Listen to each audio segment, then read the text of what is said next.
a.m., February the 10th. Welcome to the regular session of the Madera County Board of Supervisors. We're going to call this meeting to order. Council, do we have any additions to the agenda? Chair, members of the board, there are no additions to your agenda. Excellent. We're going to go ahead and move into closed session. Can you please read our closed session items into the record? Yes, under Government Code Section 54957.6, you have conference with your labor negotiators. Your agency designated representatives are Joel Bulgay, your Assistant County Administrative Officer, Shanika Dixon, your Director of Human Resources, and Sabrina Mendez, your Human Resources Manager. Under discussion is all units of employee organizations and all classifications of unrepresented employees but not elected officials. There are several existing litigation matters under Government Code Section 54956.9, subsection D1. There's a U.S. District Court, Eastern District Court case listed on the agenda with the name of Robin Burgess versus the County of Madera. There's a Madera County Superior Court case. Also, the case number is listed on the agenda with the case name Sunday Moore versus County of Madera. There's a third existing litigation matter case in the Madera County Superior Court with the case number listed on the agenda with Cardoza versus with several plaintiffs versus the Madera County Groundwater Sustainability Agency. A fourth case in Madera County Superior Court, Valley Groundwater Coalition versus the County of Madera. And the last item is under Government Code Section 54957, Public Employee Discipline, Dismissal, Release, and Complaint. Thank you for that. Do we have any public comment in regards to our closed session items? None online. All right, seeing none, we will retire into closed session. I've been following that.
All right, Try to keep and the we attitude, are right? back. It is 10 o'clock, and it is time for the regular session of the Madera County Board of Supervisors meeting. Council, do we have any reportable action out of closed session? Chair and members of the board, there is no reportable action from your closed session. However, there's still items to tend to when you want to recess again to closed session. Thank you. Excellent, thank you. At this time, I'd like to look to my colleagues for anybody that we'd like to open and close in memory of. Seeing none, we're going to move on to the invocation and pledge of allegiance. I'd like to invite Pastor Alex Ortiz with the Central Valley Community Church to come up and lead us. And I would ask that Chief Pendarvis lead us in the pledge of allegiance when you step. Let's bow our heads in prayer. Lord, we thank you today for this opportunity we have to gather and to discuss the affairs of our county. We pray that you would bring wisdom to this Board of Supervisors as they navigate decisions and everything else that comes with navigating this county. Lord, we pray for wisdom, pray for guidance, pray for your spirit now to fall in this place. We thank you now in Jesus' name. Amen. Amen.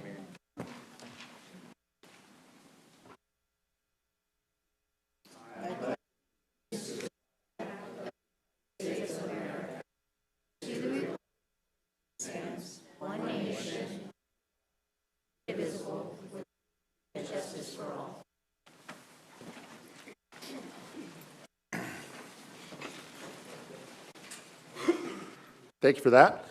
We're going to go ahead and move on to public comment. First 15 minutes of each regular session are set aside for members of the public to address the board on any matter under the jurisdiction of the board, but not appearing on the agenda. The board will not take action on any items presented under public comment. Speakers are limited to 3 minutes. Anyone addressing the board is asked to print their name clearly on the speaker sheet at the podium and state their name and county of residence for the record. At this time, I'd like to invite you up for public comment. Come on up.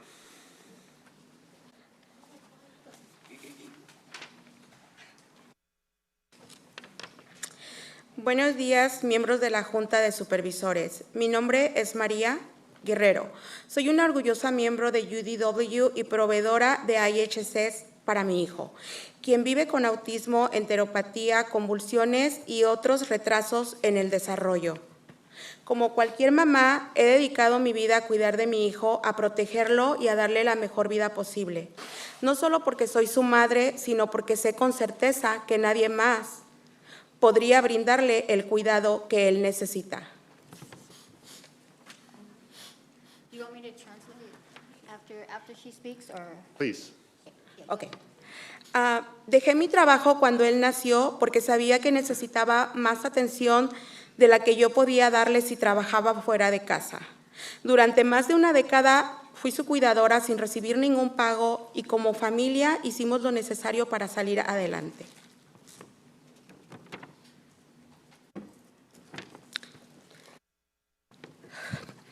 Con el tiempo, cuando mi hijo creció, aprendió a caminar y ganó más movilidad, sus conductas empezaron a representar un riesgo para sí mismo.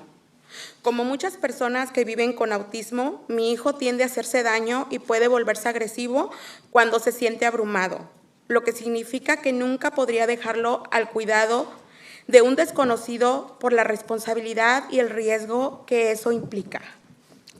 A medida que el costo de la vida sigue subiendo, al igual que las necesidades y el nivel de cuidado que mi hijo requiere, tuve que encontrar una manera de aportar el sustento a nuestra familia.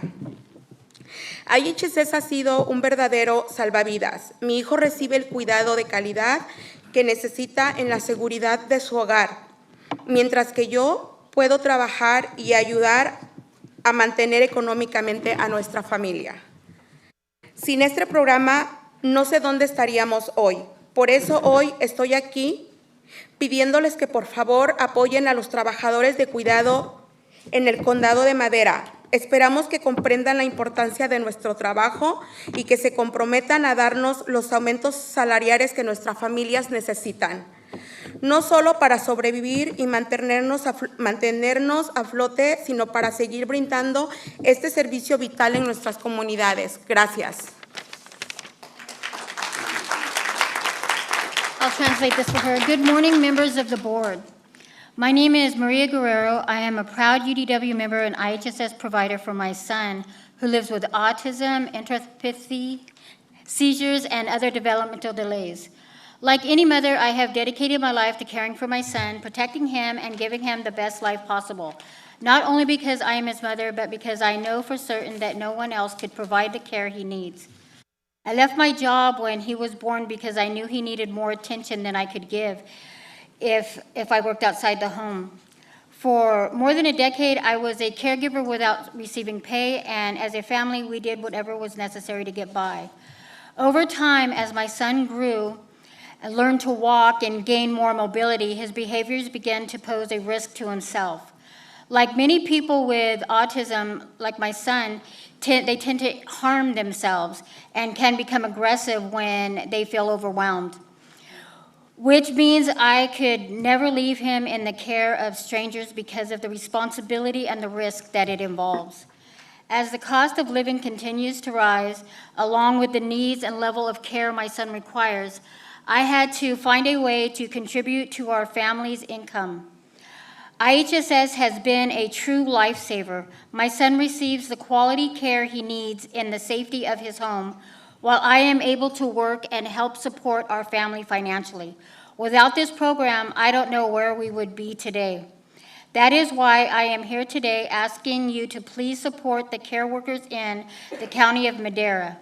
We need a fair contract, one that recognizes that our families without failing to allows us to continue caring for our families without falling into poverty. Home care is not a luxury, it is a fundamental necessity for thousands of people in our community. Older adults, people with disabilities, and families like mine who depend completely on this program. When you support IHSS providers, you are supporting the families of this county, strengthening our local economy and ensuring that everyone who needs care can receive it with dignity and safety.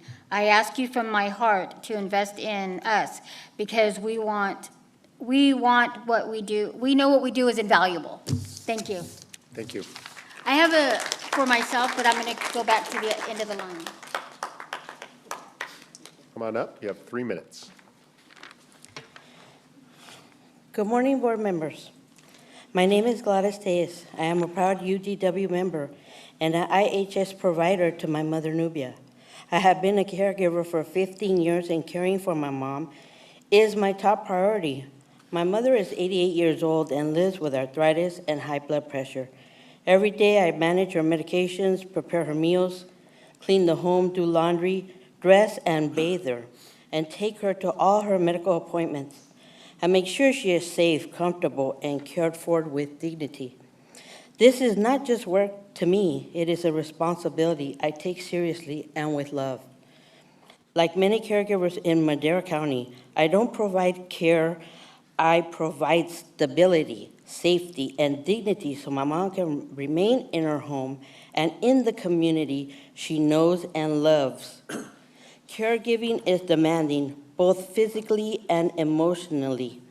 Yet while we continue to give out her best every day, the cost of living keeps rising and rising. Rent, gas, utilities, groceries, and medical supplies continue to increase, but our pay does not. Many caregivers are struggling to make ends meet, even as we work long hours caring for others. I am asking Madera County to finally recognize caregivers, recognize the work we do, recognize the lives we protect, and most importantly, respect us with a fair contract. We are simply asking for the ability to continue caring for the people who depend on us without having to sacrifice our own survival. When caregivers are supported, everyone benefits. And we must remember that every one of us will need care someday. This is why we should never leave our seniors behind. They deserve respect, dignity, and quality care, just as we all will one day. If you truly value caregivers and respect the work we do, then show us by settling a contract we can be proud of. Thank you for your time and listening. Have a great evening. Thank you.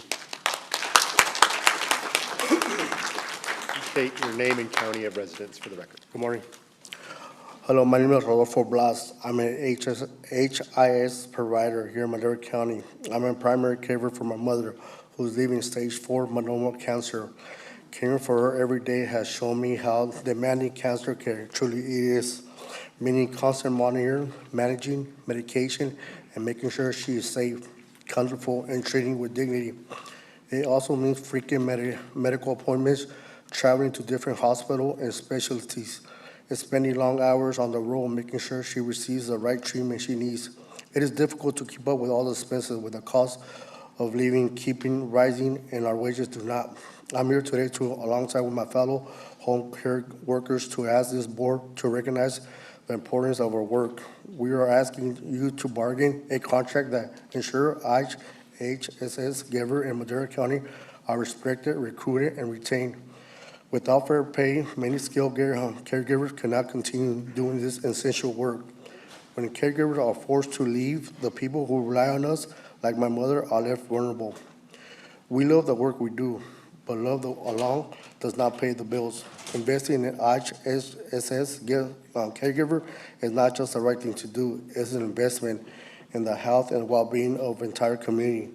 When caregivers are supported, families like mine can continue caring for our loved ones at home and safely with dignity.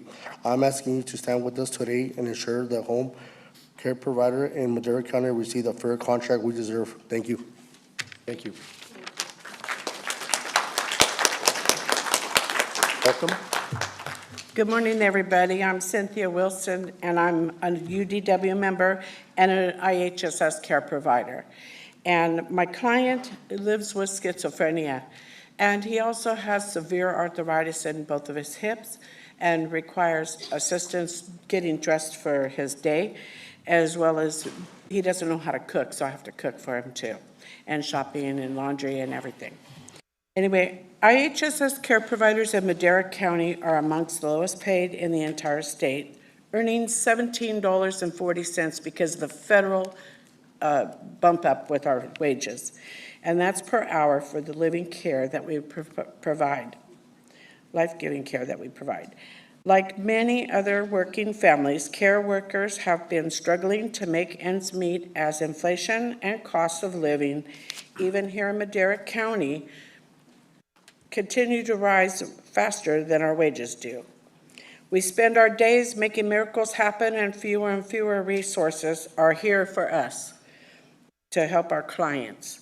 Every grocery run, every trip to the gas station, every utility bill has become harder and harder to afford and keep the utilities on.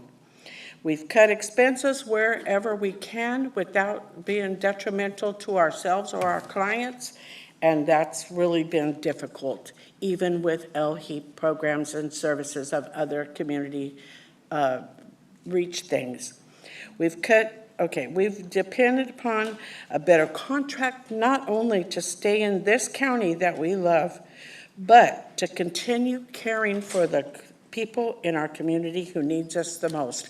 And let's face it, folks, we only have 2 convalescent hospitals here in Madera, and they're packed. So where are they going to go if they have to go to convalescent? Sacramento, Frisco, Bakersfield, Los Angeles? Not happening. Okay. Our work extends lives and helps our clients live fuller lives and safer in their own homes, which makes them dignified and living in dignity for their life and in the comfort of their own homes or own surroundings, which is very important for people with schizophrenia too, and autism, because they don't change, any changes affects their behavior bad, real bad. So our work keeps our families working, prevents institutionalization, I have problems with that word, and strengthens our local neighborhoods and keep our economy stable, because let's face it, your wages comes from our earnings. We pay our taxes here. That's what helps you guys be here. And we're all elected. Remember that. Okay. So we need a better contract. Please sign. For more than 3,700 care providers in our recipients in our community. We're asking you to invest in our care in our county. Thank you for listening. Thank you. Welcome back. I'm back. So my name is Corey Croson, and I have been an IHSS provider for over 14 years.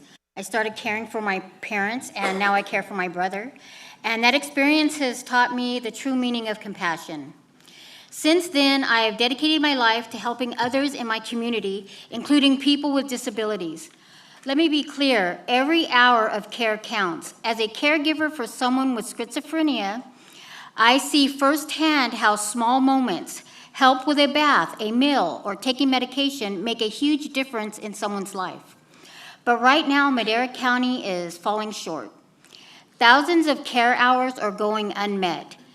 That's rides to the doctor that didn't happen, showers skipped, and doses of medication missed. This is not just numbers. These are real people, our family, our neighbors, our children, who are being denied basic care because we cannot attract or retain enough skilled care workers. Low wages drive experienced caregivers to leave, creating constant turnover and disrupting care for those who need it most. That's why a fair contract and higher pay is essential, not just for caregivers, but for the stability, safety, and well-being of the people we serve. Without a real wage increase that reflects the rising cost of living, we simply cannot fill these positions. On behalf of IHSS providers here in Madera County and the seniors and people with disabilities we care for, I urge you to support a contract that allows us to recruit and retain the skilled, compassionate caregivers our community desperately needs. Thank you. Thank you. Welcome. If you could please state your name and county of residence for the record. Closer. Okay. Hello, everybody. My name's India. I am a representative from Congressman Adam Gray's office. I am a resident of Madera County. Just want to say thank you to you guys for being here and speaking up about wage increases. Very appreciative. Just want to make an announcement. It's been a lot going on in Congress, but we do have some good news out of it.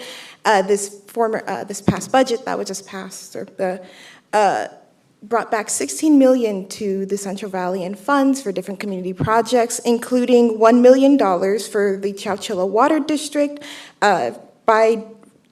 bidirectional entity, whatever it is, which will be enhancing the water safety in Chowchilla and residents of its water district, as well as Madera County Courthouse Park Renovation Phase 3 receiving $250,000, and the City of Madera Avenue 13 Sewer Rehabilitation Phase 3 water project that will help with the sewer line that spans between Avenue 13 and Highway 99.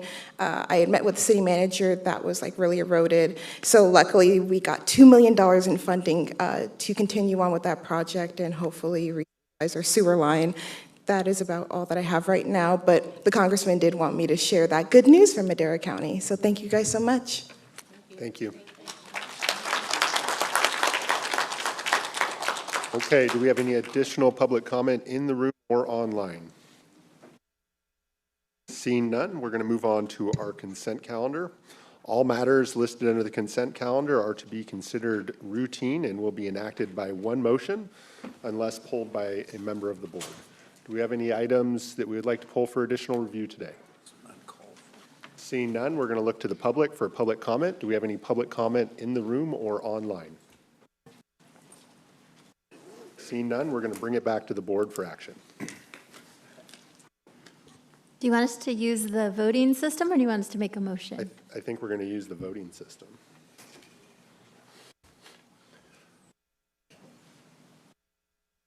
Maybe. Like we have a motion by Supervisor Poitras and a second by Supervisor Gonzalez.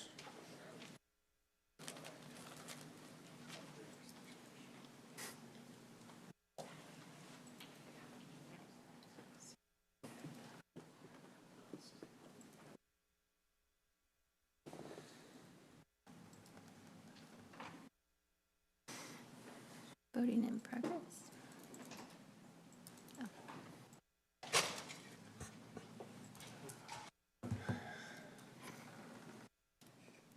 And the ayes have it. A vote is approved, 5-0. Thank you for that. I don't like it. Might have a review on this later.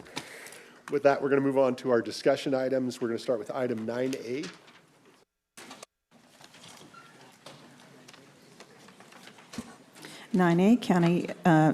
Community Action Partnership of Madera County, presentation of a proclamation recognizing the month of February as Teen Dating Violence Awareness and Prevention Month. Excellent, thank you. I'd like to invite Jennifer Coronado with Community Action Partnership Victim Services to come on up and provide us with an introduction.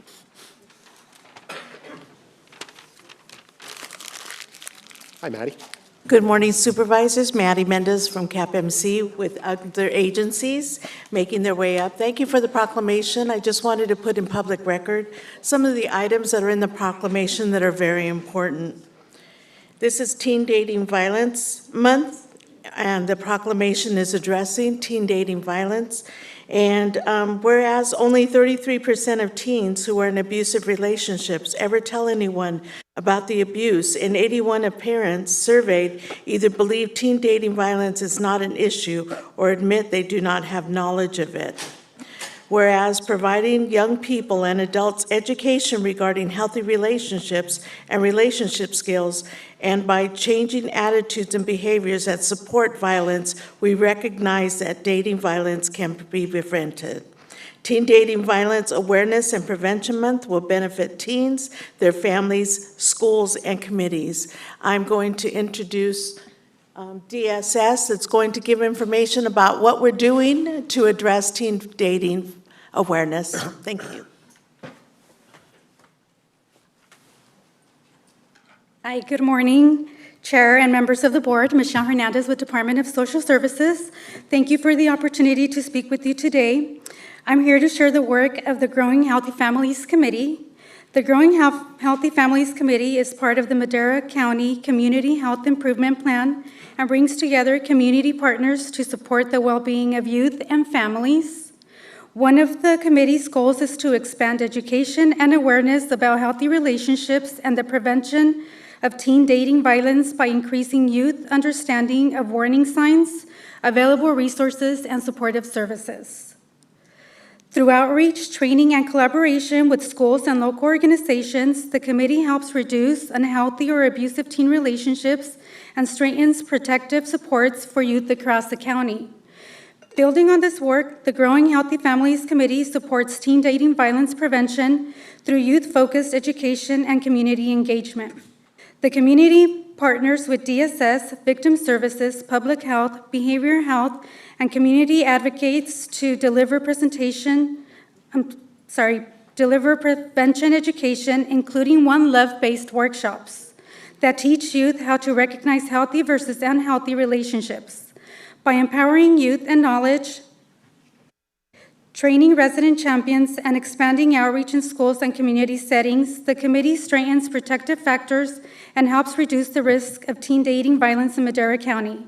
The Growing Healthy Families Committee meets monthly to share updates, collaborate on prevention strategies, and strengthen community partnerships focused on youth and family well-being. We are always looking for new members interested in supporting healthy relationships and reducing teen dating violence.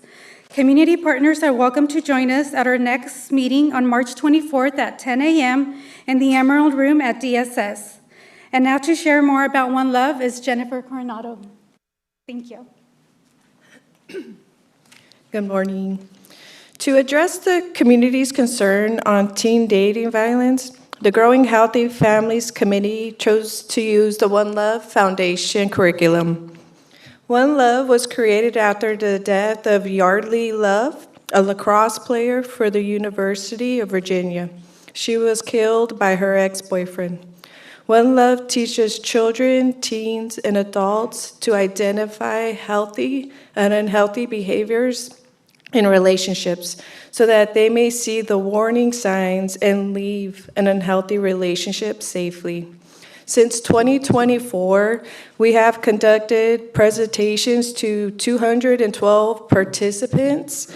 We hope to continue to bring prevention education throughout Madera County. So again, thank you for bringing attention to this topic of teen dating violence awareness, and we continue to enter more of the schools. Thank you. Thank you. All right, with that, I'd like to look to my colleagues, see if they have any questions or comments in regards to the item.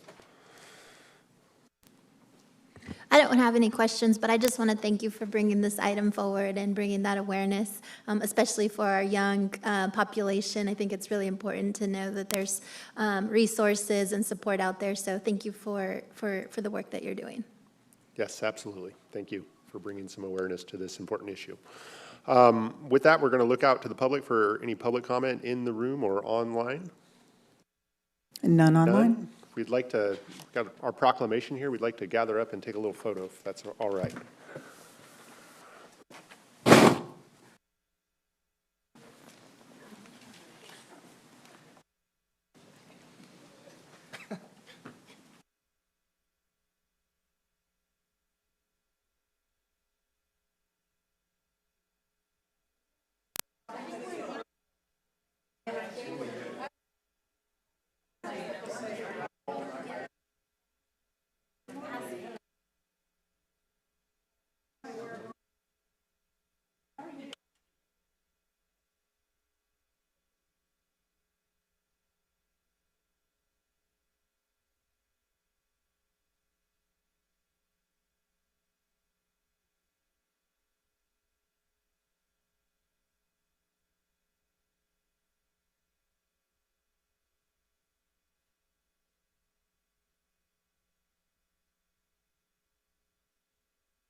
Thank you once again for that presentation. We're going to move to item 9B. Board of Directors, Flood Control and Water Conservation Agency, Water and Natural Resources Department review of the 2025 accomplishments and 2026 goals for the Madera County Flood Control and Water Conservation Agency. Stephanie, good to see you this morning. Nice to see you too, sir. We are ready to share screen.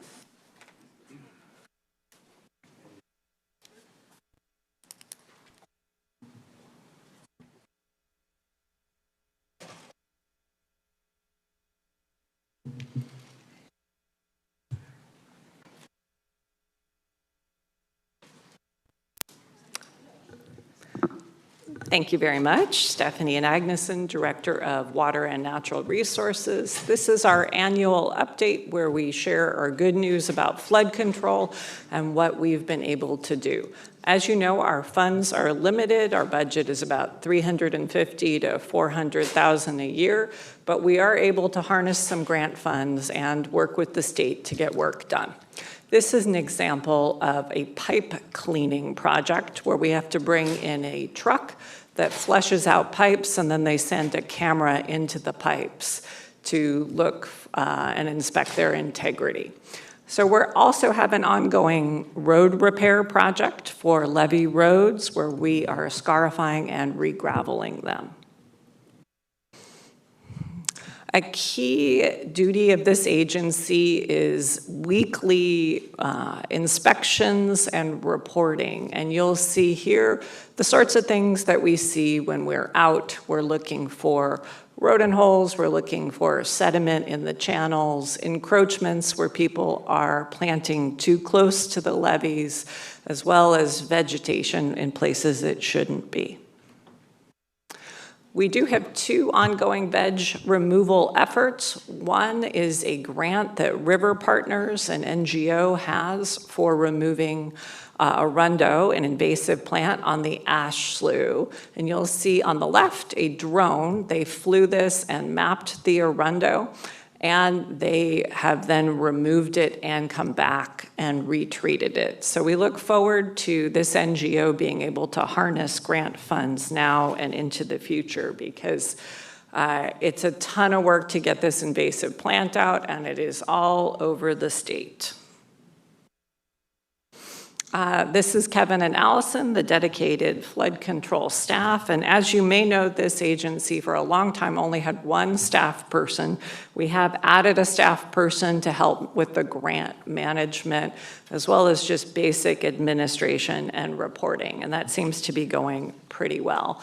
There's a list on screen of all of the training that they've attended. Your board's desire with moving flood control from Public Works to the GSA and Water and Natural Resources was to really find that nexus between harnessing flood flows and improving the flood control system and groundwater sustainability, which needs as much water as possible put back into the ground. So by managing it within the same department, there is a lot of pollination of ideas and interplay. So looking ahead, we are still severely underfunded and in discussions with the state, but we continue to find grants where we can, and Prop 4 passed by the voters should open up for funding at the end of this year or going into next year. So there is dedicated flood control funding there. We also have our flood system repair. That's the road regraveling project, which will begin imminently and be a couple weeks worth of work and then be completed this spring. We have River Partners still removing arundo now and into the future. We have a grant where we're a partner with Fresno State to look at regional flood conveyance and recharge. We're also partnered with Stanford to look at the impacts of subsidence on the flood control system. And staff is continuing to train to become flood control managers as well. And just a highlight of some of our challenges to overcome. On the top left, you'll see what's a classic encroachment. You are not allowed to put your own fence in a waterway, hard stop. And the state does come around and notes all of that and sends letters. We also, in the bottom left, have arundo, which has come back within even a few months of being removed and treated. So it's really an amazing plant. There's a reason it's considered invasive, and you need that repeated treatment, which requires repeated funding. Bottom right, we'll make that the last one. That's gopher holes, ground squirrel holes, which are sort of the bane of our existence because they get into the levees and undermine all of the integrity of the levee and then can cause a blowout. All right, that concludes my update. I would be happy to take questions from you. Thank you, Stephanie. Do we have any questions, comments? Supervisor? Yeah, I've got a couple of comments. This is really an important organization for us, and as we move through arundo, one of the things that comes to mind is that the waterways are moving in a direction, and so the water's coming from a specific direction and carrying seeds downstream. And it would seem to me the most effective method of eradicating arundo, and it's just logic, would be to start at the headwater and work your way toward the conclusion of the waterway. And I think concentrating on sections as you go to completely eradicate in that specific section the arundo before you move to the next level, because it's almost like you're fighting yourself when you've got the headwaters still providing that seeding, and the roots are there, and we're going to just continue to battle this circumstance until we get an area under control and then move on from there. And I think the Corps of Engineers needs to be directly involved. We need to continue to message to them that they created this problem, and message to our congressman that this problem was not ours. It is an invasive species that was introduced by the Corps of Engineers. The federal government needs to step up to the plate for an issue they caused, and they need to provide the funding to eradicate this circumstance.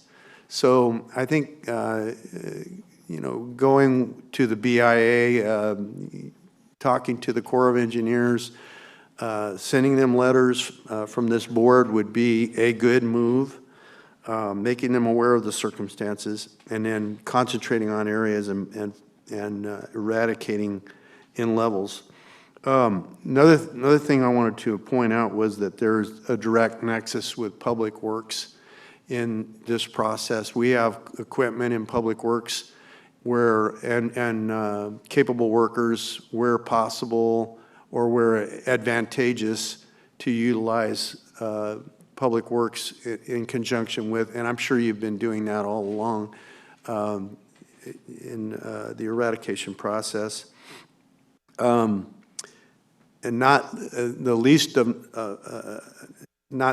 of which is recharge, and we need to be locating areas that are suitable for recharge, even within the channels and to the contiguous areas next to the channels.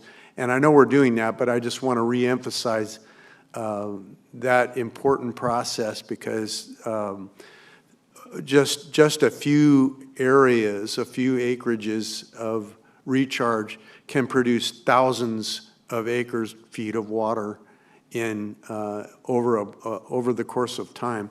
I know that we're aware that the 600 acres in Triangle T Water District, where 60,000 acre-feet of water was produced, it was recharged underground in one season.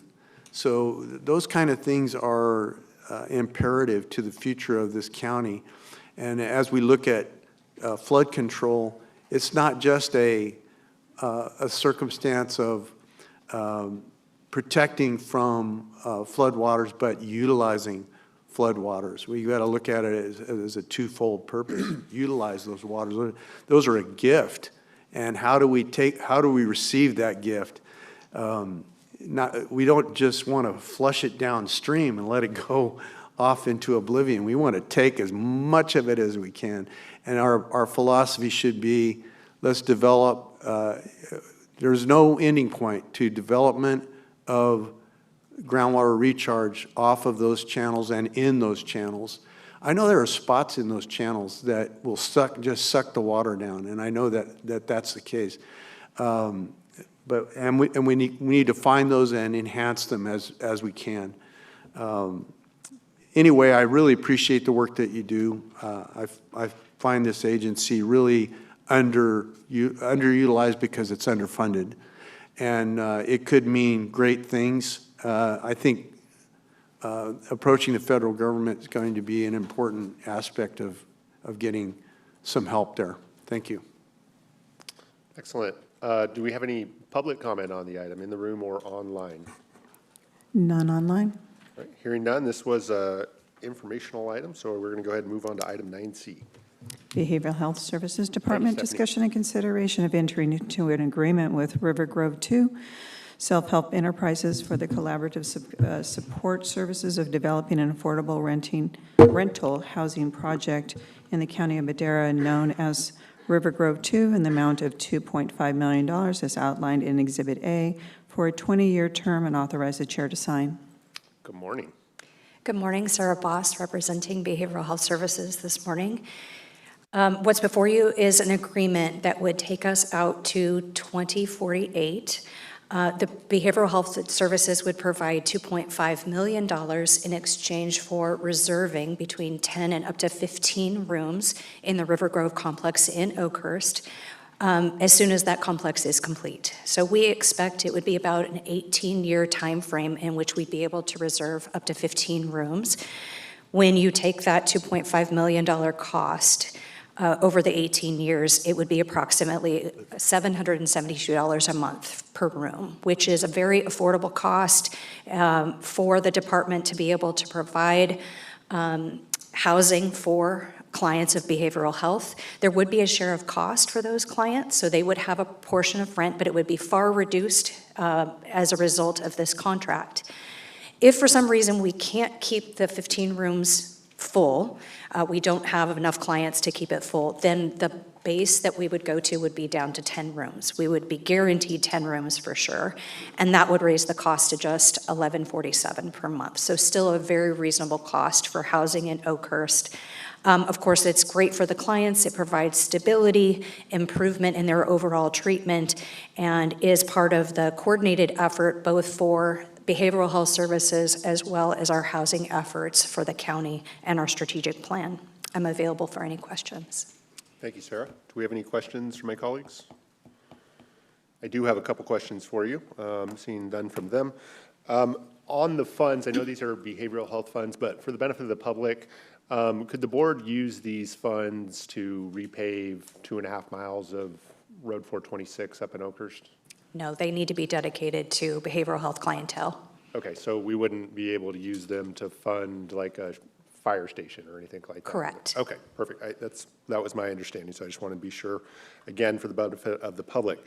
And I know we've had some concerns from folks in regards to clientele at the River Grove Apartments, primarily because it is so close to a school.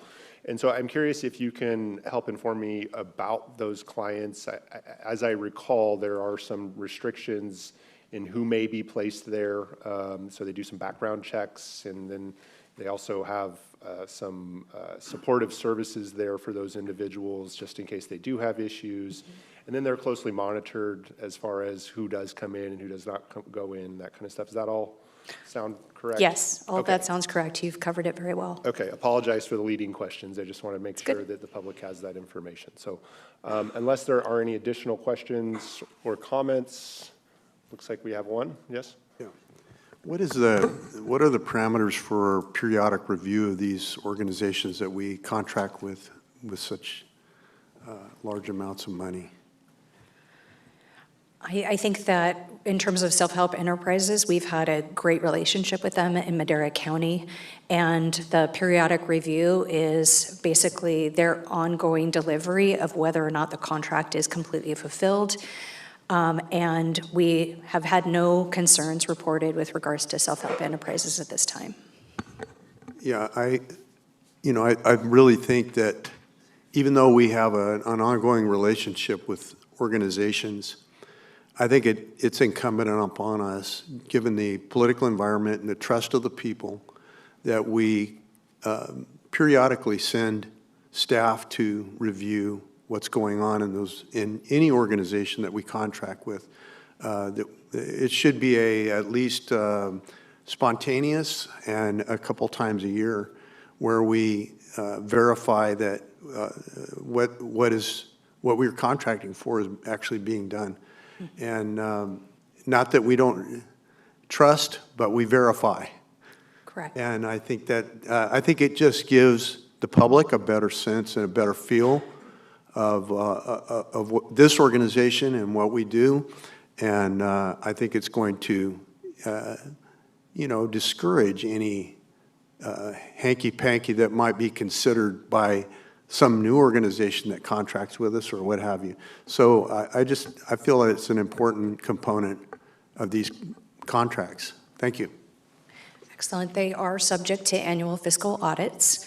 And then for housing in which behavioral health is providing cost and they are our clients, we are hands-on with those entities. So depending on what type of housing it is, the intensity of the treatment that's happening. But we're always hands-on to make sure that there's a case manager, that we're working closely with the clinician. Any issues that come up, we are actively involved. So we are very familiar with the contractors that we're working with and on top of any issues. Very good. I think you know, not just the condition of the buildings and what have you, that's also important, but you know, the actual performance of the work and how it's done and what have you. But I appreciate hearing that it is a close-knit relationship, so thank you. And from what I can gather, Supervisor, they run a pretty tight ship over there.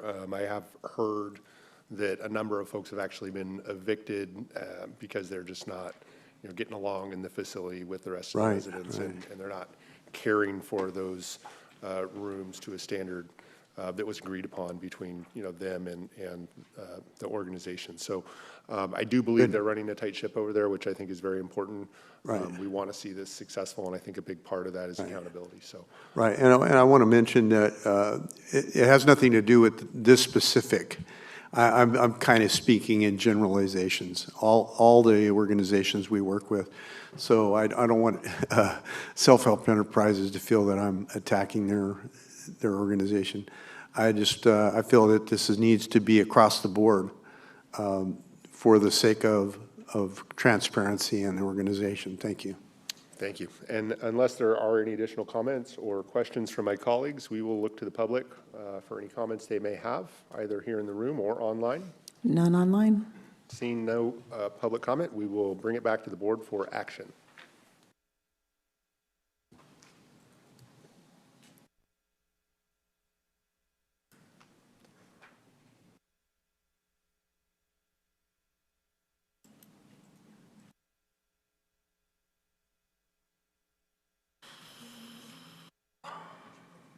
Voting in progress. Aye.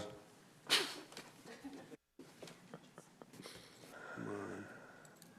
Man, oh man.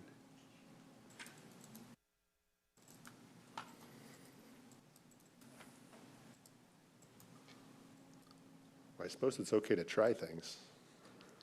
Vote passes 5-0. Thank you. Excellent. Thank you, Sarah. With that, we're going to move on to item 9D. County Administration Department, General Services Division, discussion and consideration of approval of receipt of unanticipated revenue number 25-073 in the amount of $2,674,363 derived from Jackass Rock Camp insurance reimbursement to buildings and improvements for fiscal year 2025-2026. 4 votes are required. Thank you. Jessica? Yes. Good morning, Mr. Chair, members of the board. We do have a quick PowerPoint presentation that we'd like to share. While that's coming up, I'll go ahead and get started. With me is Ricky Arredondo, project manager, and this item is in regards to the Jackass Rock Camp project. For your consideration today is a budget adjustment in the amount of $2,674,363. And this is the insurance reimbursement for the insurance claim that was filed back in 2020 for the damage that occurred as a result of the creek fire at Jackass Rock Camp. The county did receive an initial reimbursement in the amount of $712,335 back in 2021. And then we just recently received back in December $1,177,677.77. This is all specifically for the reconstruction of the camp. I will now pass it on to Ricky to provide just a quick update on the progress of the project. Good morning, supervisors. So just a quick update. The notice to proceed for this project was given October 20th of 2025. The anticipated completion date at this time is August 12th. That is assuming no further weather delays. Our contractor, GoJRM, was very proactive during the winter season and was only halted from construction for a few weeks due to snow and road closures, but otherwise pretty efficient. You'll see that they've got some stuff going up now. There's a total of 12 cabins being built. Those tubes coming out of the ground, those are our concrete piers that the cabins will be sitting on. Again, there's 12 total cabins. They have started the wood framing of 4 of the 12 so far, and then they'll continue on. As you can see, the site's also been prepped at this point. So quick update, and we're open for any questions. There's some more cabins for you guys. Thank you, Ricky. Do we have any questions? I just want to thank the contractor for moving so hard and quick. I've been watching it as it goes up. There's different people that visit up there, take pictures, send them to me. And it's very exciting to see it happen. I have a very, I guess you could call it an intimate relationship with that camp going back to my youth. So it's especially important to me to see it continue, and I'm excited to see that progress up there. Thank you for watching over that. Yeah. Thank you for that. Do we have any additional comments, questions? We're going to go out to the public for public comment. Do we have any public comment in the room or online? None online. Hearing none, we're going to bring it back to the board for action.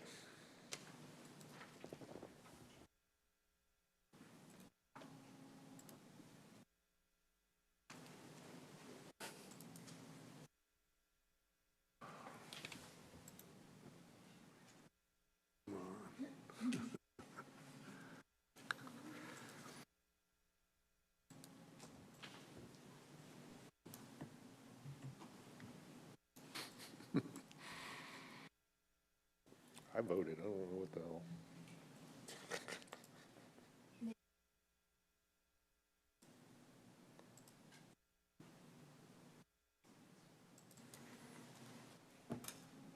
Just say aye. Holy hell. Vote passes 5-0. This is much more efficient. Thank you for that. Let's go ahead and move on to item 9E. Thank you. Public Works Department, Maintenance and Operations Division, discussion and consideration of entering into an agreement with Madera County Transportation Commission to receive $3,555,000 of SB 125 Transit Program funds aimed to support the approved eligible projects for Madera County Transit Fleet electrification, and authorize the chair to sign. Good morning, Mr. Chair, members of the board. Dominic Tyberski, Director of Public Works. SB 125 allocates transit funds based on population, which are aimed at supporting approved and eligible projects for Madera County Transit Fleet electrification, providing one-time bridge funding for transit operators until long-term sustainable solutions are identified. The $3.56 million will be utilized for 3 vehicle electrification projects: the purchase of electric buses, electric bus chargers, and satellite charging stations. This agreement is required for MCTC to move those funds from the county as they are presently allocated to MCTC. MCTC has requested the county, complete one of the 3 projects as soon as possible to avoid any loss of funding during the upcoming state budget process. And that request was the installation of 8 level 3 vehicle chargers in strategic locations around the county to support the electric transit fleet. And if you have any questions, be happy to try to answer them. Thank you, Dominic. Do we have any questions in regards to the item? I do. Just for public's sake, regarding those satellite locations, do you have those identified already?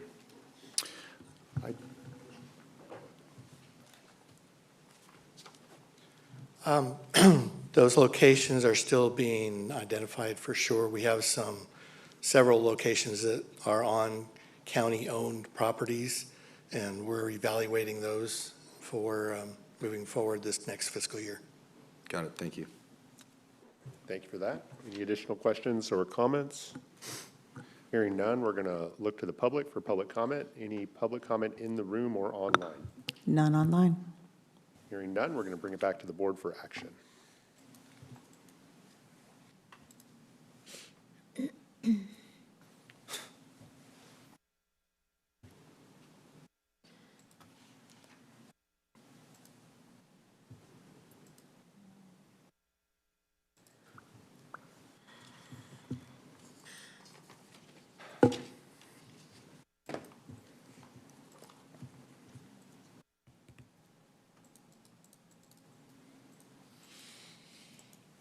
I don't know how to get out of this thing here.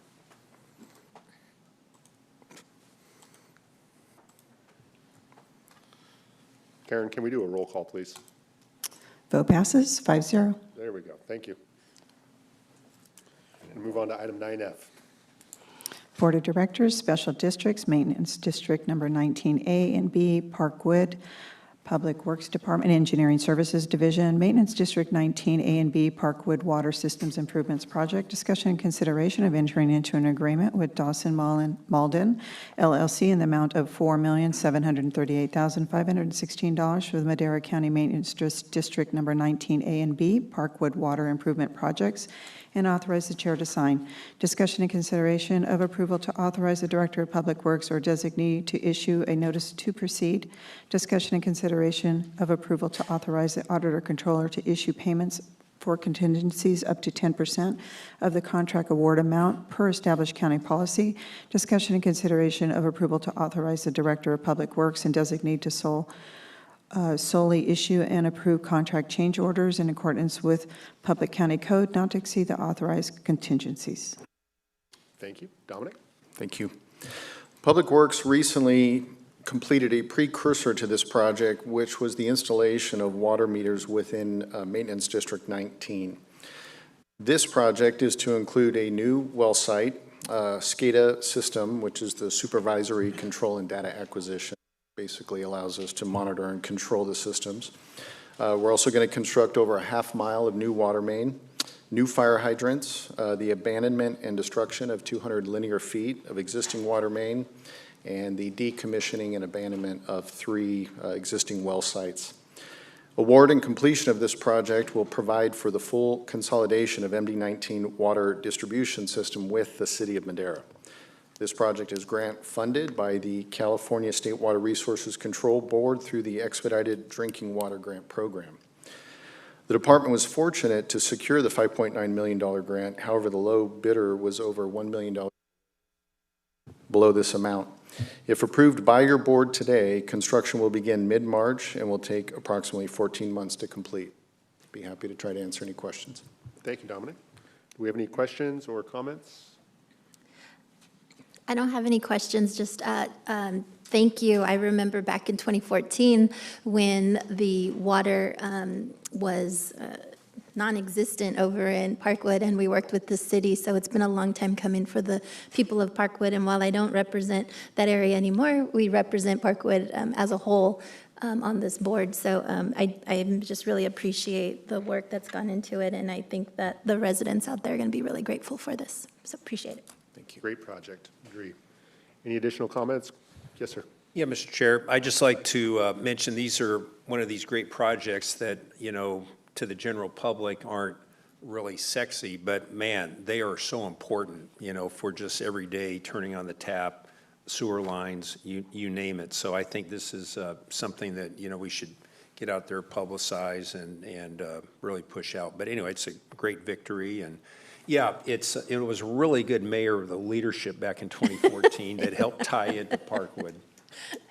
Bringing it back. I love it. Shameless self-promotion, sorry. Absolutely. Seeing no additional.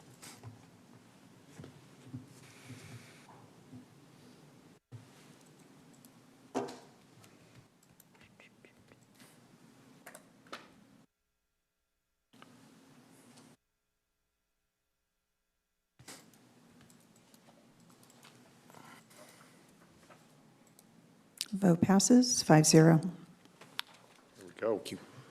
All right, it is 11 o'clock, so we're going to go ahead and move into our GSA items. We'll start with item 10A. Welcome back, Stephanie. Thank you, sir. Stephanie Agneson, Director of Water and Natural Resources. Let me, just one moment. Board of Directors, Groundwater Sustainability Agency, Water and Natural Resources. Discussion and consideration of approval of unanticipated revenue number 25-072 in the amount of $2,398,000 derived from the Madera GSP fee, domestic wells, Groundwater Sustainability Agency Plan Project fee to professional and specialized services for fiscal year 2025-2026. 4 votes are required. Thank you. Thank you. This item is a receipt of unanticipated revenue. It is almost $2.4 million. It is unanticipated because the budget was adopted for the fiscal year by the board, and then the board adopted a resolution to collect this fee. The fee is dedicated for domestic well mitigation only and is going into a dedicated account. Happy to answer questions on this item. Thank you, Stephanie. And I would remind the board that all these items went through the GSA committee prior to coming before this board. So with that, I want to open up to the rest of the board. Do we have any comments or questions? Hearing none, we'll look to the public for public comment. Any online or in the room? None online. All right, we'll bring it back to the board for action.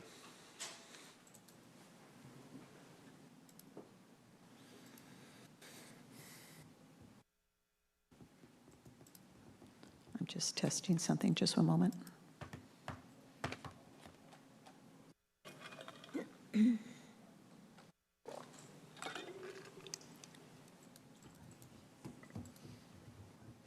Vote passes 5-0.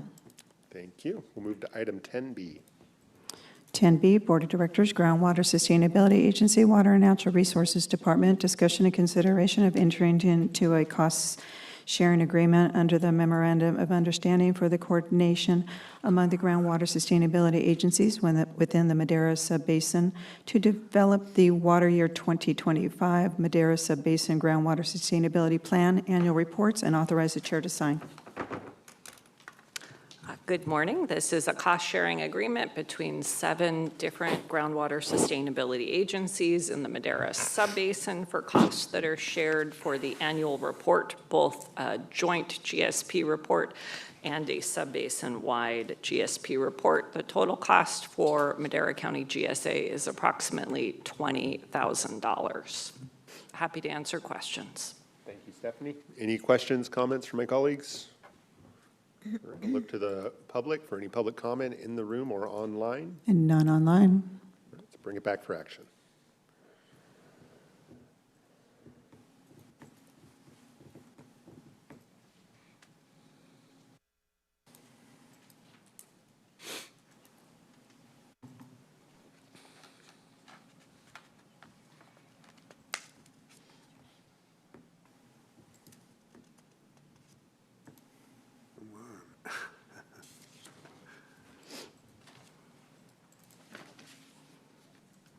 Vote passes 5-0.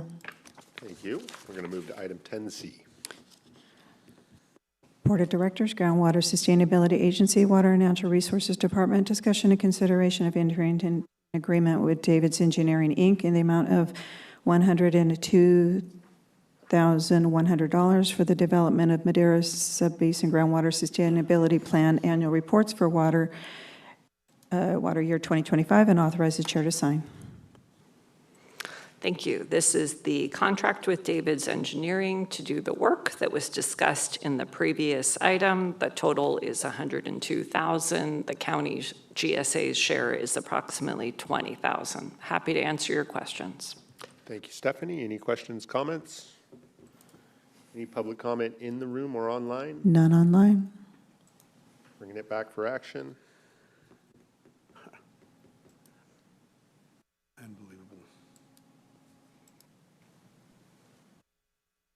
Still trying to get to item C.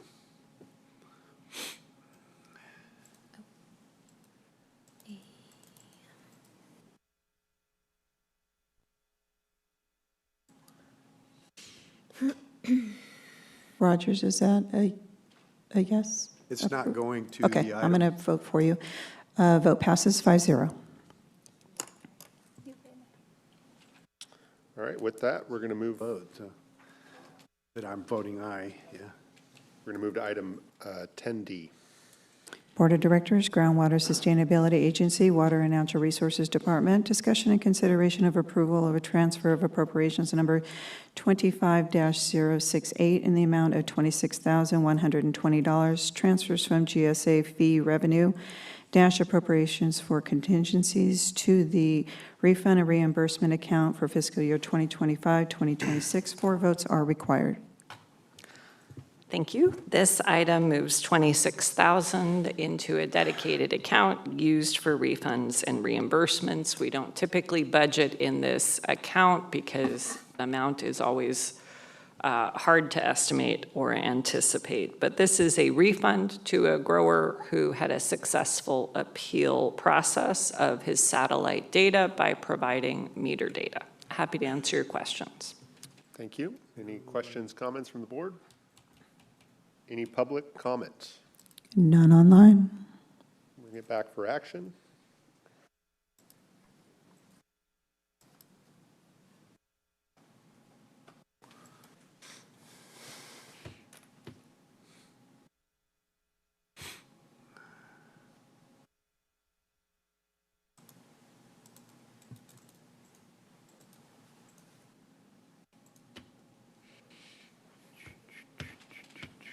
Supervisor Rogers, is that approval?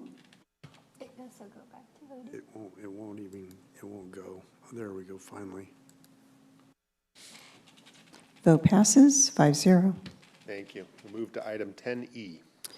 Board of Directors, Groundwater Sustainability Agency, Water and Natural Resources Department. Discussion and consideration of entering into an agreement with David's Engineering, Inc. to continue to provide the Madera County Groundwater Sustainability Agencies with professional engineering allocation support for a total amount of $927,000 for services for fiscal year 2026, 2028, and authorize the chair to sign. Thank you. This is a 3-year contract with David's Engineering. They are the consultant that provides services that analyzes and provides quality assurance, quality control for satellite data and for meter data. The costs have decreased significantly from about $375,000 to $400,000 to $300,000 per year. So this is a 3-year contract that is $927,000. Happy to answer any questions about this contract. Thank you, Stephanie. Any questions or comments from the board? Any public comment? None online. All right, let's bring it back for action.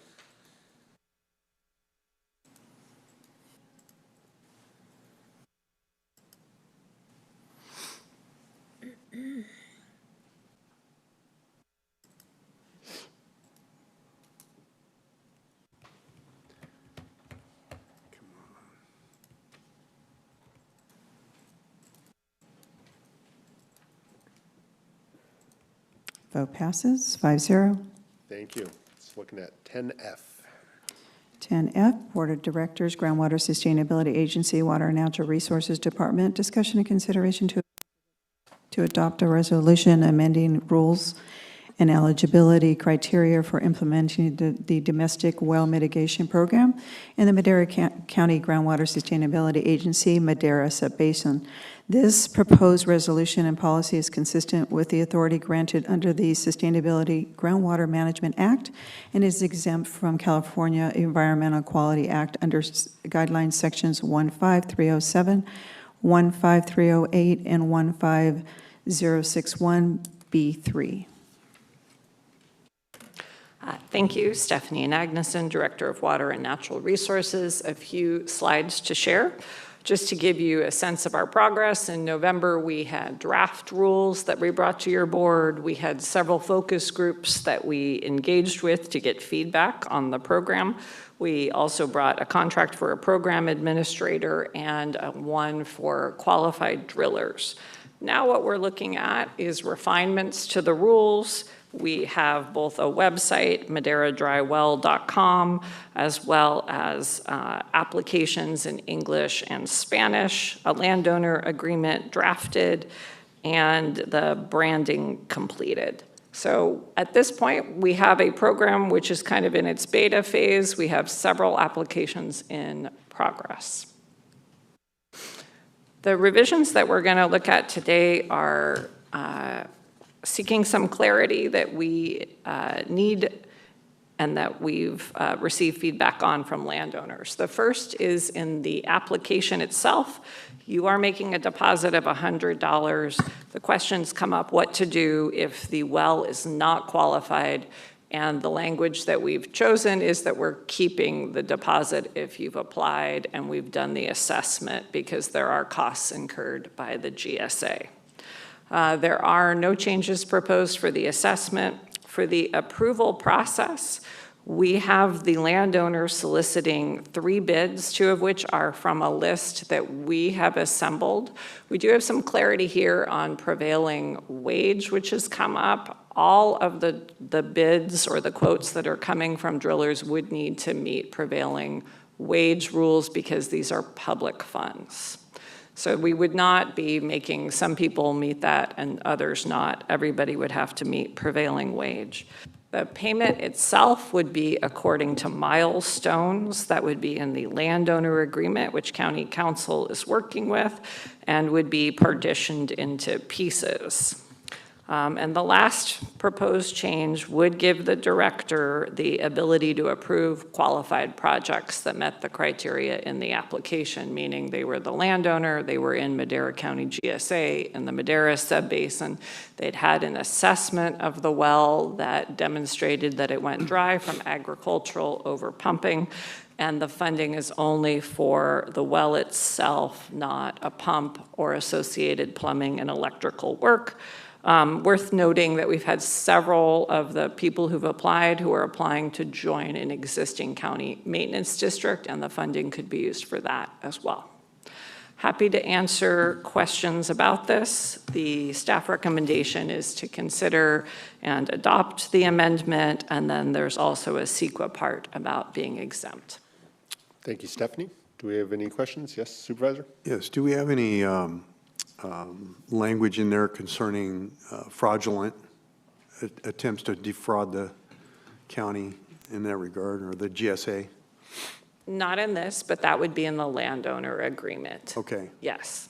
And of course, you'll recall the rules that you adopted allow us to put a lien on the property for 2 years, and so that also prevents fraud. Right. Thank you. Thank you. Any additional questions? Yes.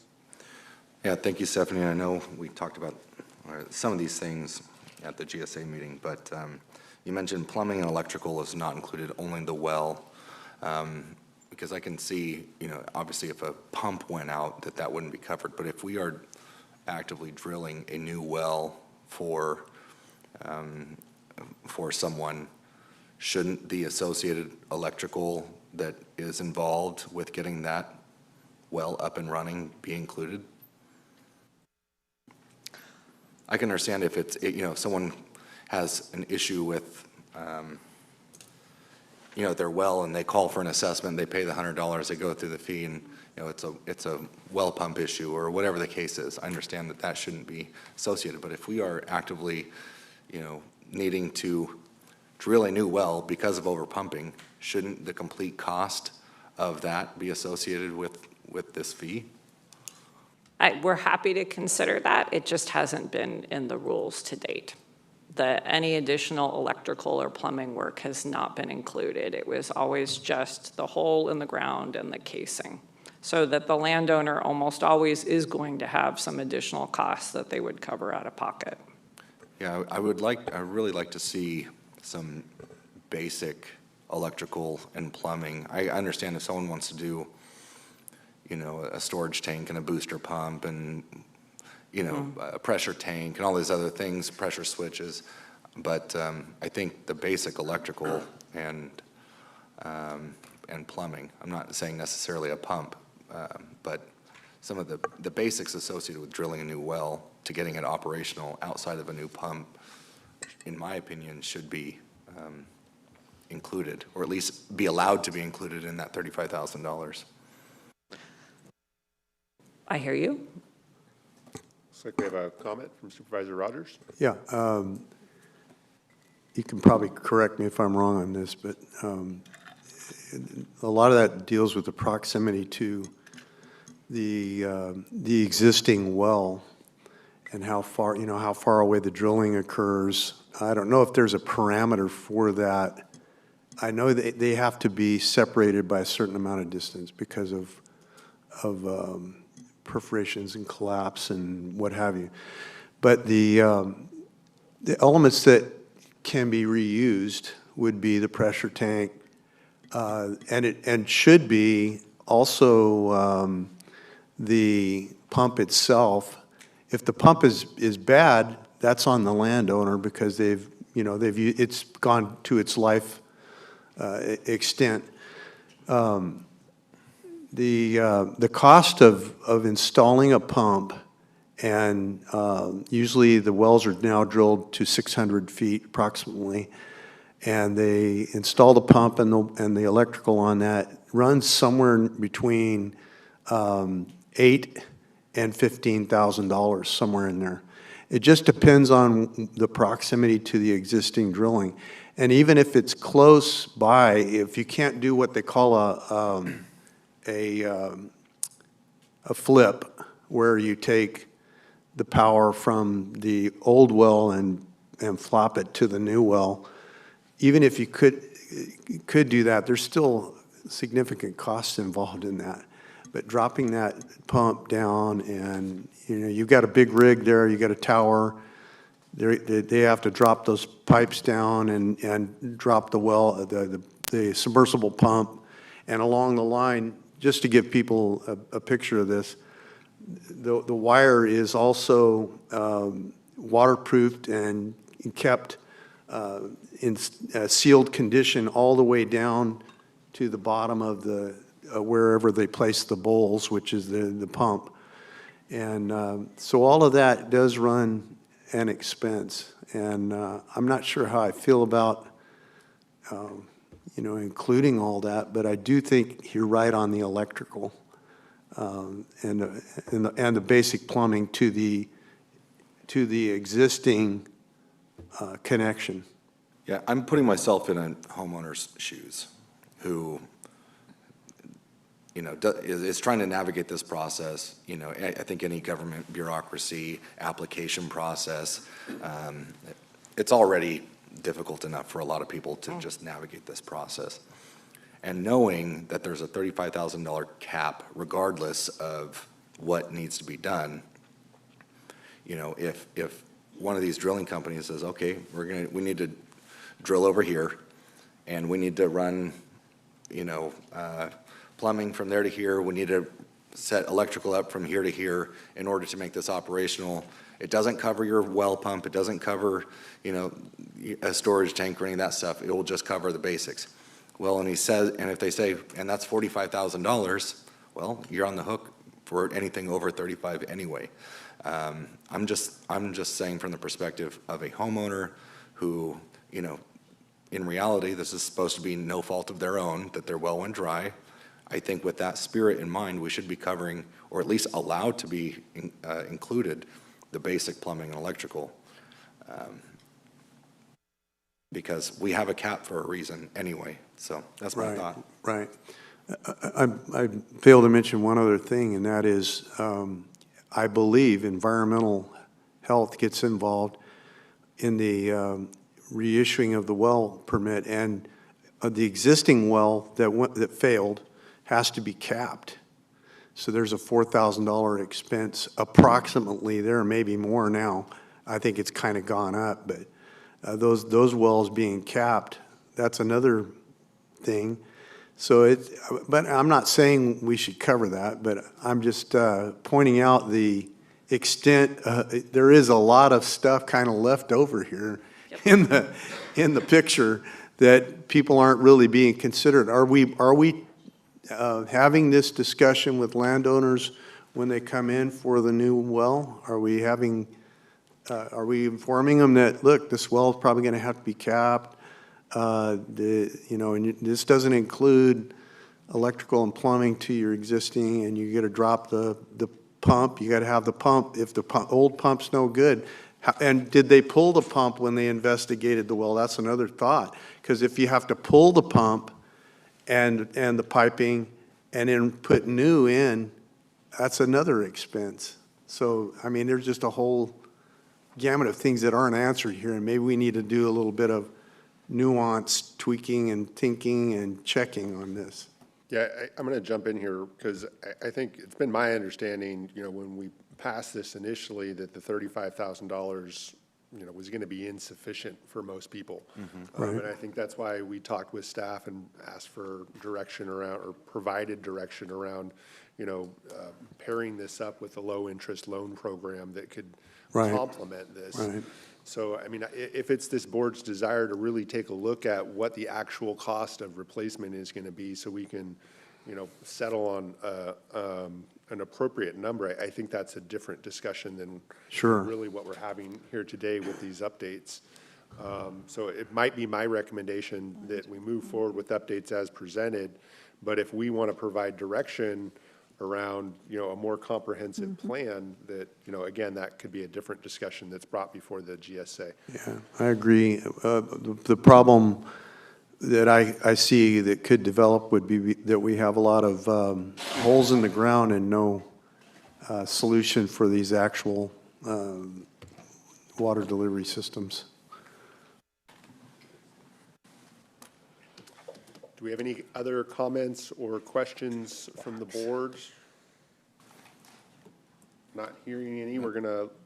So, just so I'm clear, your recommendation is to move forward as it sits here and just come up with further clarification? And give direction to staff around the $35,000 threshold and what is included, and maybe we can have some more robust discussions about that. But I don't think that's something we're going to solve today. Got it. We would be able to move ahead with well applications if your board adopted the refinements presented, and then we could come back to the GSA committee and discuss all the pieces that go into this. Got it. Thank you. All right, unless there's any further discussion, I'm going to look for public comment in the room or online. None online. Hearing none, we're going to bring it back to the board. I think we've got a motion and a second. So irritating.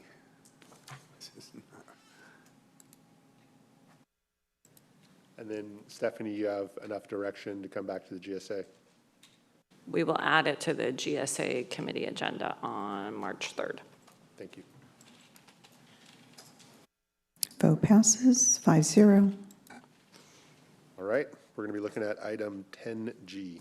Board of Directors, Groundwater Sustainability Agency, Water and Natural Resources Department, Chowchilla Recharge Construction, prop funded.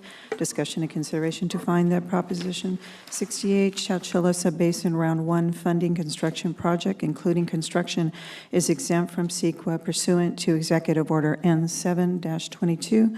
Discussion and consideration of entering into an agreement with JT2 Inc., DBA Todd Companies in the amount of $3,757,745 for recharge construction projects in the Chowchilla Subbasin for fiscal year 2025-2027, and authorize the chair to sign. Good morning. This is an item before you to award a construction contract. I'll give you just some short background. As you probably know, water districts have a portfolio of projects that are always ready for grant funding. We have not had that because we are a relatively new agency. So we are working hard to get all of the work from concept to design to construction done. This project was a regional project in the Red Top area of Madera County, way on the west side, where landowners were working together in a group to get a grant from the Office of Emergency Services. That funding fell through, and so you'll see these folks picked up in this grant as well. One significant hurdle has been inflation, which has made all construction costs much higher than originally anticipated. Just a quick timeline. In 2019, we applied for the grant. In 2020, it was awarded. In 2021, we had a signed agreement. In 2022, we were working in design. 2023 was that year of incredible flooding. In 2024, we had most of the design work. We entered the permitting, and we've been in permitting for a long time due to state agencies taking a very long time. Waterways in California are heavily regulated. So we went out in 2025 when the permitting was completed, almost to the week, almost to the day, and issued our request for bids. So the first round of bidding resulted in things being way over the grant funds that we had. We have asked the state for more money. There is not more available, so we had to reduce the scope in order to stay within the grant funds. And of course, most of you probably recall, we do have a Prop 218 that was not successful in the Chowchilla subbasin, so there is no pool of funding to pull from to fill the gap. So here's a map that shows you where these projects are located adjacent to the Eastside Chowchilla bypass in the western part of Madera County. Blue is the county line. This is more detail on the November bid. We did host a lot of people at our pre-bid meeting, but we ended up with only one responsive bid, which I mentioned was way over the funds available.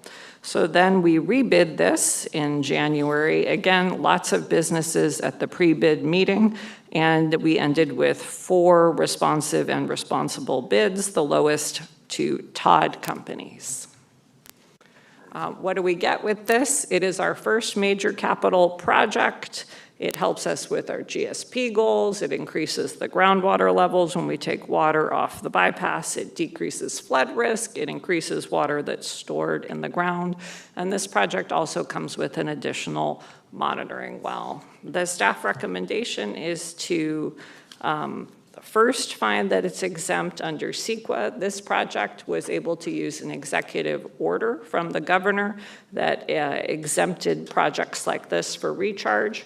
And then the second is approve the agreement with the vendor, Todd, in order to begin construction.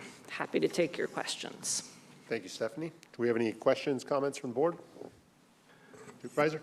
Yeah, I'm very happy to see this project come forward, and sometimes it's disappointing when, you know, things just lag. The state is so unresponsive in these things that you get caught in the escalation of costs, and that's what happens. Yeah. But I want to thank staff for thinking outside the box, reducing the scope, and getting this off the ground. Really important project. And there was something else I was going to say, but I think that that suffices.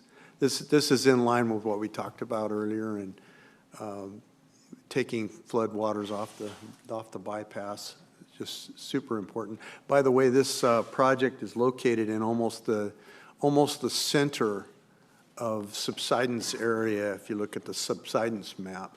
So that's a really key component of the GSA plan and eliminating the future subsidence that might occur as a result of groundwater depletion.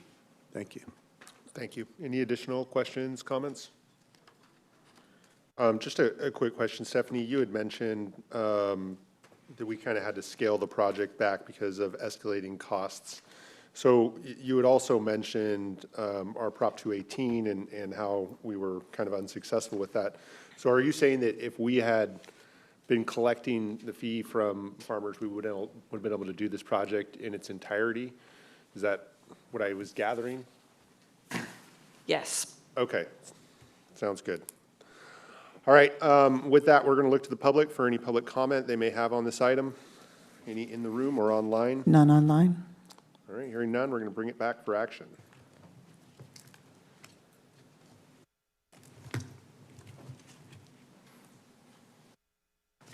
Oh, man. What the heck?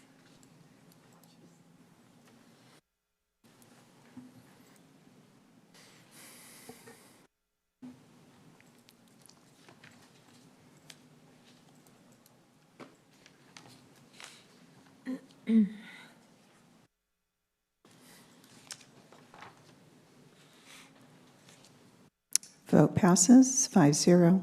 Thank you. We do have IHSS at 1:30. We also need to go back into closed session to finish our closed session items, but before we do, I want to knock out our pending legislation. Mr. CIO?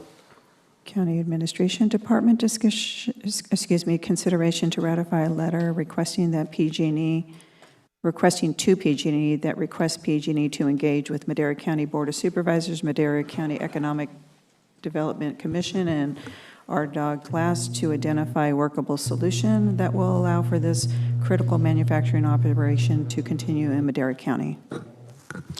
Thank you, Chair Matt Trieber, your CAO.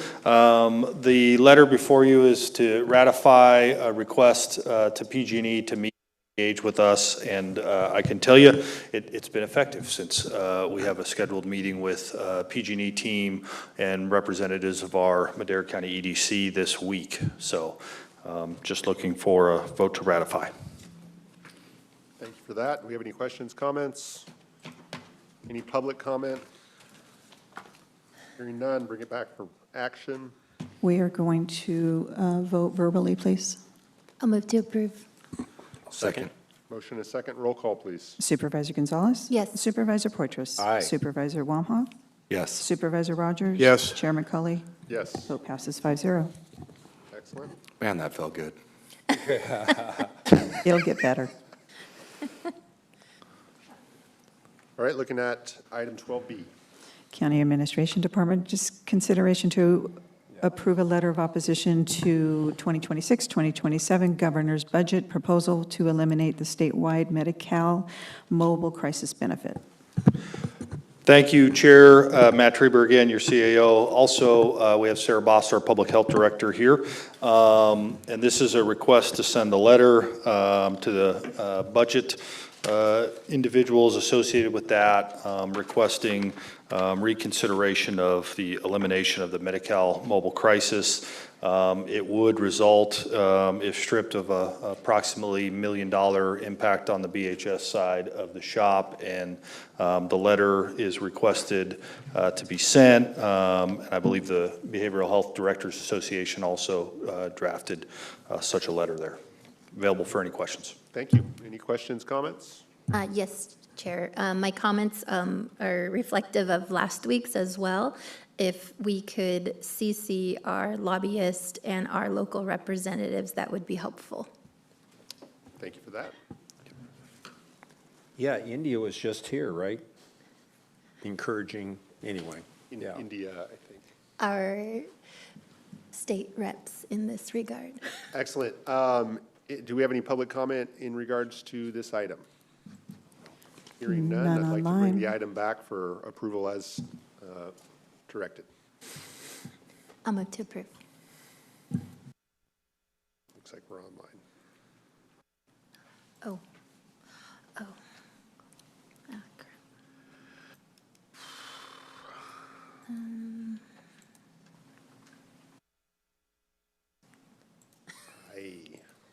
I can't get there. There it is.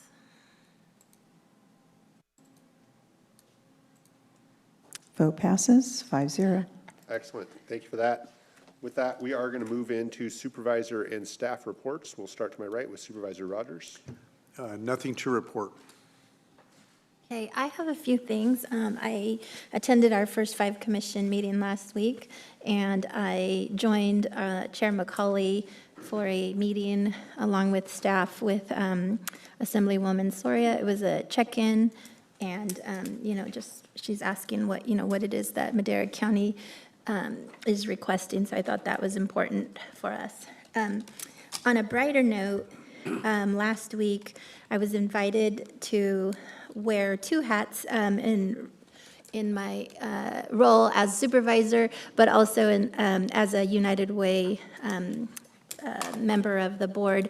We provided 25 students who are enrolled in the dual enrollment program with $500 stipends, and it was a partnership with AT&T, United Way, and Madera Unified School District. So 25 students received $500 stipends, and 25 other students received laptops, which will be very beneficial for them. And then later on that week, here in this chambers, we partnered with Madera County Arts Council to do a Poetry Out Loud event. It was a great event, and I bring these 2 events up because just the talent of the students, it was so encouraging to see these young adults and see what motivates them. So that was very exciting. Coming up this Sunday, Black History Month will be taking place at Pan Am Park at 3 p.m. So everyone is encouraged to attend. And I just want to wish everyone a happy Valentine's Day and a happy President's Day. That is my report. Thank you for all your hard work, Supervisor. Supervisor Wamhoff? Nothing to report, Chair. Supervisor? Just wanted to report, yesterday, there was we attempted to have an EDC Executive Committee meeting, but our jurisdictional partner representatives failed to show up, so we didn't have a quorum.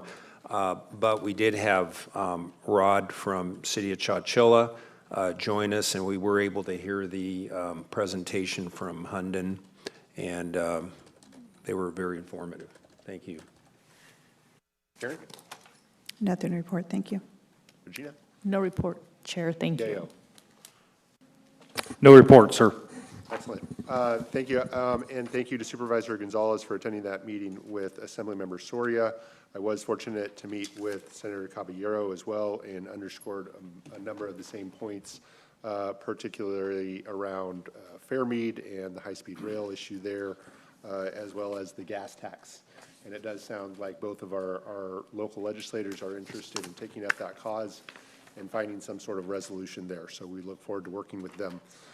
In addition, last Wednesday was my last meeting with San Joaquin River Conservancy.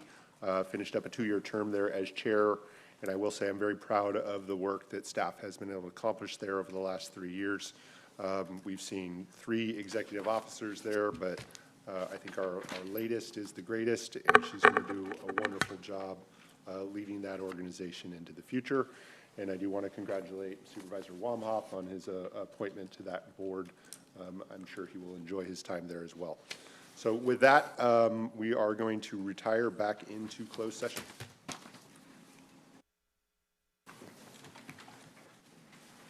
Are we going to go to lunch after? If we have time.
All right, we are back from closed session. Council, do we have any reportable action at a closed session? Chair, members of the board, there are no reportable actions from your closed session. Thank you. Excellent. Thanks for that. With that, this meeting is adjourned.